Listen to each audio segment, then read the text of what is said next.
ನಮಸ್ಕಾರ ವೀಕ್ಷಕರೇ, on spot ನ್ಯೂಸ್ಗೆ ಸ್ವಾಗತ. ನಾನು ಸಂಗೀತ.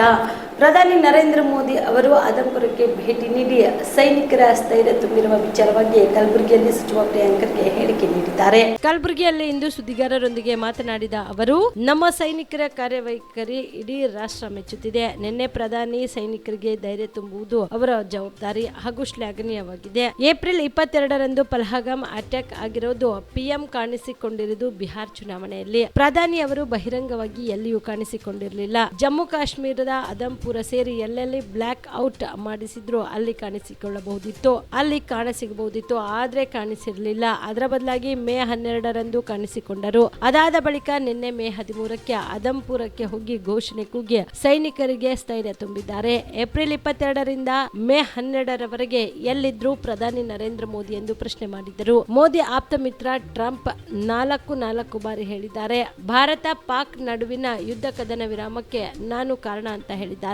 ಭಾರತ ಮತ್ತು ಪಾಕಿಸ್ತಾನಕ್ಕೆ ಹೋಲಿಕೆ ಮಾಡುತ್ತಿದ್ದಾರೆ. ಟೆರರ್ ಸ್ಟೇಟ್ಗೂ ನಮಗೂ ಹೋಲಿಸಿದ್ದಾರೆ. ವ್ಯಾಪಾರದ ಆಮಿಷ ನೀಡಿದ್ದೇನೆ, ತೆರಿಗೆ ಆಮಿಷ ನೀಡಿದ್ದೇನೆ ಎಂದು ಎರಡು ರಾಷ್ಟ್ರಕ್ಕೆ ಅಂತ ಹೇಳಿದ್ದಾರೆ ಎಂದರು. ನಮ್ಮ ಸೈನಿಕರು ಮಾಡಿದಂಥ ಕಾರ್ಯವೈಖರ್ಯ ಏನಿದೆ ಅದನ್ನು ಇಡೀ ರಾಷ್ಟ್ರ ಮೆಚ್ಚುತ್ತಾ ಇದೆ, ಇಡೀ ದೇಶ ಮೆಚ್ಚುತ್ತಾ ಇದೆ.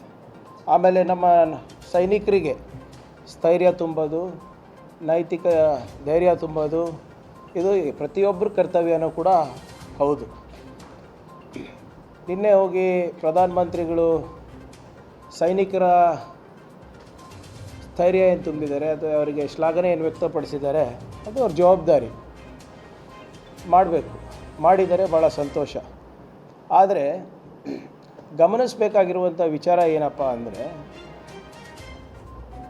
ಪಹಲ್ಗಾಮ್ ಅಟ್ಯಾಕ್ ಆಗಿದ್ದು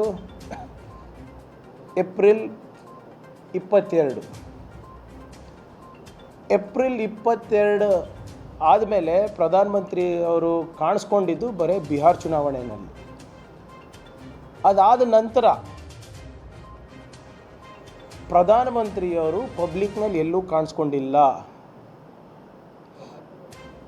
ನಮ್ಮ ಸೈನಿಕರ ಆತ್ಮಸ್ಥೈರ್ಯವನ್ನು ತುಂಬಲಿಕ್ಕೆ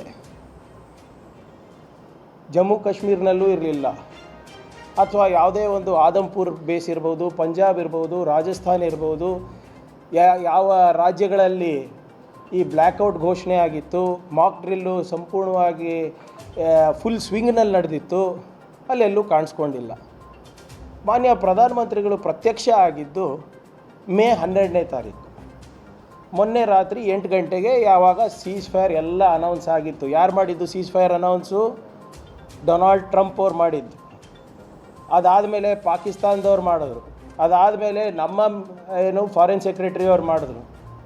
ಎಲ್ಲ ಆದಮೇಲೆ ಮೇ 12ನೇ ತಾರೀಕು ಏನು ರಾಷ್ಟ್ರದ ಘೋಷಣೆಗೆ ಅವ್ರದ್ದೇನು ಒಂದು ಮನ್ ಕಿ ಬಾತ್ದು ಟೆಲಿವೈಸ್ಡ್ ವರ್ಷನ್ ಇದೆ ಅಲ್ಲ, ಅದಕ್ಕೆ ಬಂದರು.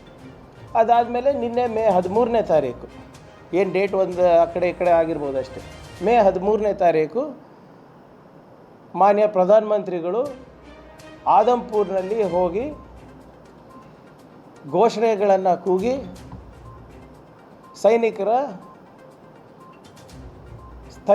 ಸೈನಿಕರಿಗೆ ಸ್ಥೈರ್ಯ ತುಂಬಿದ್ದಾರೆ ಅಂತ ನೀವು ಹೇಳ್ತಾರೆ. ಭಾಳ ಸಂತೋಷ. ಆದರೆ ಏಪ್ರಿಲ್ 22ರಿಂದ ಹಿಡ್ಕೊಂಡು 13ನೇ ತಾರೀಕು ತನಕ ಎಲ್ಲಿದ್ದರು ಪ್ರಧಾನಮಂತ್ರಿಗಳು?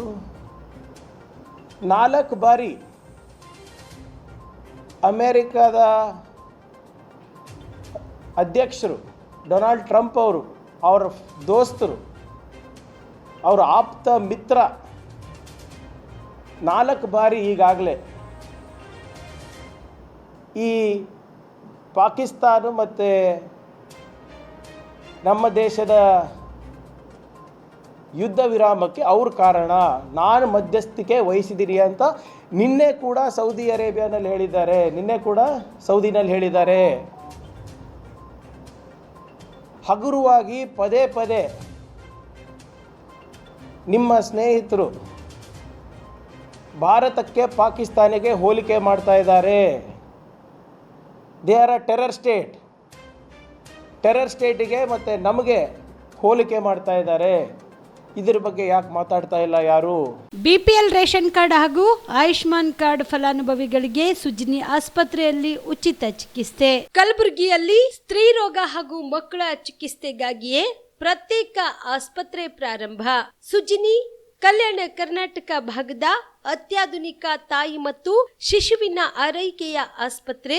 ಸ್ತ್ರೀ ರೋಗ ತಜ್ಞ ಖ್ಯಾತ ವೈದ್ಯರು ಹಾಗೂ ಮಕ್ಕಳ ತಜ್ಞ ಖ್ಯಾತ ವೈದ್ಯರ ತಂಡದಿಂದ ಕಡಿಮೆ ದರದಲ್ಲಿ ಚಿಕಿತ್ಸೆ. ವಿಶ್ವ ದರ್ಜೆಯ ಉಪಕರಣಗಳ ಮತ್ತು ಅತ್ಯಾಧುನಿಕ ಐಸಿಯು, ಎನ್ಐಸಿಯು ಹಾಗೂ ಇತರೆ ಸೌಲಭ್ಯಗಳಿಂದ ಮಕ್ಕಳಿಗೆ ಗುಣಮಟ್ಟದ ಆರೈಕೆ. ಸುಜಿನಿ ಆಸ್ಪತ್ರೆಯಲ್ಲಿನ ಸೌಲಭ್ಯಗಳು: ದಿನದ 24 ಗಂಟೆಯಲ್ಲಿ ತುರ್ತು ಸೇವೆ, ಹೈ ರಿಸ್ಕ್ ಗರ್ಭಧಾರಣೆ, ಒಬೆಸ್ಟ್ರಿಕ್ ಐಸಿಯು, ನವಜಾತ ಮತ್ತು ಶಿಶು ಐಸಿಯು, ಶಿಶು ಸಂಬಂಧಿತ ಶಸ್ತ್ರಚಿಕಿತ್ಸೆ, ಲ್ಯಾಪ್ರೋಸ್ಕೋಪಿ, ಲಸಿಕಾಕರಣ, ತಜ್ಞ ವೈದ್ಯರ ಸಲಹೆ, ಡಯಾಗ್ನೋಸ್ಟಿಕ್ ಮತ್ತು ಅಲ್ಟ್ರಾಸೌಂಡ್ ಸೇರಿದಂತೆ ಅನೇಕ ಸೌಲಭ್ಯಗಳು ನಿಮ್ಮ ಸುಜಿನಿ ಆಸ್ಪತ್ರೆಯಲ್ಲಿ ಲಭ್ಯ.